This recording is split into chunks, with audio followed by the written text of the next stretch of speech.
Hi, Tracy Baker here for Baker Gets Cooking. Today's show, I'm going to make a really simple summer salad just with tomatoes and herbs and an oil and vinaigrette. Very simple, very few ingredients, but the ingredients are perfect. So it's tomato season here, and I have an abundance this year, so that's great. Seemed like a good idea in May to plant 7 cherry tomato plants. I will likely repeat that same behavior next May and plant just as many as I seem to every year. So in this salad, I've got 4 different kinds of cherry tomatoes. I have a little red grape, and I have a larger yellow grape-shaped one called jelly bean. And I grew this one this year because I like the name. I haven't grown this before. I have a small orange one called Sugar Baby, and these ones are so sweet. They are just full of natural sugar. They're delicious, and I've grown these for many years, and it's one of my favorites. And then I have a larger chocolate. It's called a chocolate cherry, and so it's so red or deep red that it looks almost brown and has very nice flavor too. It's an heirloom variety. So I'm just going to slice the small tomatoes in half, and I'll quarter the larger tomatoes, and they're all going to go into this bowl. So when you cut tomatoes, of course, you need an exquisitely sharp knife to get through their skin. So I'm going to show you how I sharpen my knives, maintain the sharpness. So this is a sharpening steel or a honing rod, and this is what you need to maintain the sharpness of your knife. Now these are fairly good quality knives. They're Cutco knives, and they weren't cheap, and I would recommend that you spend as much money as you can afford on good quality knives because they will last you a lifetime. I expect to have this for my entire life. So this is my favorite knife. This is my 6-inch chef's knife. I use this every day, many times during the day, and it's a workhorse. So I sharpen it every week or so. So what you need to do is have your blade at about an 11-degree angle, so to this honing rod. So to figure that out, holding the honing rod perpendicular to the table, so if this is a 90-degree angle with the knife, then divide that in half, so 45. Divide 45 in half is 22-ish, and 22 is 11. So if you hold your steel at that 11-degree angle and just drag the knife blade down the honing rod, like so. And repeat that on the other side, maintaining that same angle. And you really only need to do this 3 or 4 times on each side, and that will maintain the sharpness of your knife. Now I like to wipe my knives off because there's always a little bit of metal shards that kind of stick to the blade, and that is a very, very sharp knife. The other option that's out there is this little gizmo. This is a Cutco product, but many different companies make it. So in this housing there are 2 little ceramic discs that sit together like this, and you drag your knife blade through the ceramic discs to sharpen them. So all you have to do is kind of just go like so, just a couple of times, and that's those ceramic discs do the work of the honing rod. So I would say this is probably a little bit more user-friendly. So if you're not interested in using the sharpening steel, then go ahead and purchase one of those. It's a good product too. Every now and then you're going to have to take your knives to some professional and get them professionally sharpened, because the honing rod and the ceramic discs can maintain the sharpness of the blade to a certain point. And then every now and then, like every 5 years or so, you have to take them in and get them professionally sharpened with the proper steel.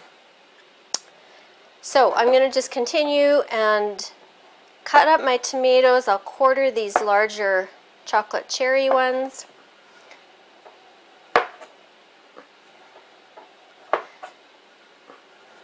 Maybe quarter these larger yellow grape ones too. Okay, so they go into the bowl, and we can work on our vinaigrette next. So in a little bowl. It's a very, very plain, simple oil and vinegar and just a few seasonings, and that's it. We need some oil. This is extra virgin olive oil. This is what brand? Filippo Barrio brand. And you know, it's a pretty good brand. I like President's Choice brand. It's pretty good too. But, you know, taste it and buy something that you like. I should talk about these little cups. So this is a little measuring cup that I really like. It's a 1/4 cup measurer, and then in the inside it has tablespoons. So I really like it. It's perfect for oil and vinegar. So I need a 1/4 cup of oil. And that goes right in there. And a tablespoon of red wine vinegar.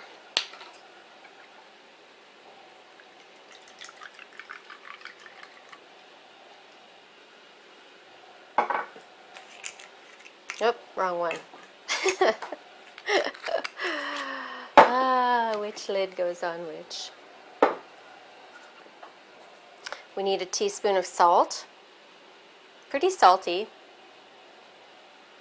but it will balance out the sugar in the tomato as well. And a 1/2 teaspoon of dry mustard. And that goes in there. And then just a grind of black pepper.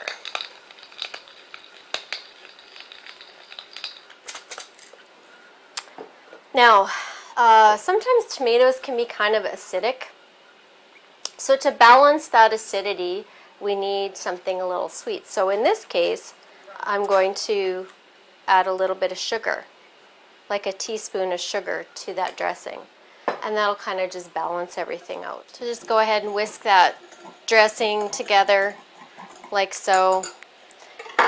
We're just going to set it aside. We're almost done. So this comes together really quickly. It's a perfect dish to serve in the summertime when you're having barbecued meat and that kind of thing. The only 2 other ingredients in this are herbs. So we need some basil, and lots of it, and we need some Italian flat leaf parsley, and lots of it. So these 2 herbs I just picked out of the garden. If you don't have fresh basil, you could substitute about a tablespoon of dried basil. Sometimes basil can be hard to find in the store fresh, so you can do that. It's not going to be as good, but it's passable. You absolutely, though, however, need to have fresh parsley. But I know in my superstore, and probably in yours too, Italian parsley is available all year round, and it's really good. It's cheap too. So, but this I just pulled out of my garden this morning and just rinsed it off, and I'm just going to give that a rough chop with my exquisitely sharp chef's knife. So we need about a cup of parsley, so lots of parsley. And I'm just going to include some of the stems in there, and that's okay because they have good flavor too. Not a big deal. Okay.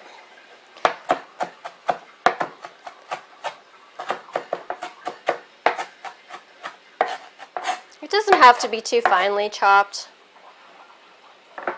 That's just going to go, all of it's just going to go right on top of those lovely tomatoes. And now we can just chop up the basil. So basil I'm just going to kind of stack on top of each other roughly. And you don't need to chop this finely either. That's okay. It's kind of a rustic, hearty salad, country salad, they might refer to it as. And just roughly chop the basil as well. Oh, it smells so good. And that goes right on top of the tomatoes as well.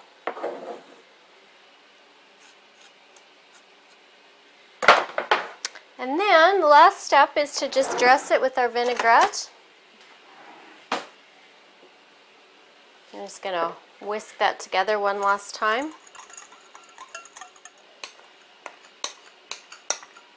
And you just toss it together. And that's it. And this can sit in the fridge for a little bit. No, I wouldn't, don't keep it in the fridge overnight. Tomatoes don't do well at that cold temperature, but for, you know, a few, like an hour or so before supper, that would be fine. And just bring it out to come to room temperature. And that's when it tastes the best, because it really brings out the flavors of those tomatoes and the herbs, and it's delicious. So I better have a little taste here. Just so packed full of herbs. That's what gives it that great flavor punch. And of course, my just picked cherry tomatoes don't hurt either. So.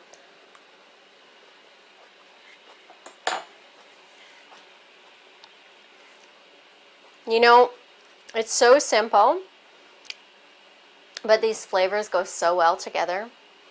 It's just an awesome dish. My family loves it. I hope yours will too. Hope you try this recipe. You can find the recipe on my blog. The link will be below the video. And I'll see you again next time. Bye.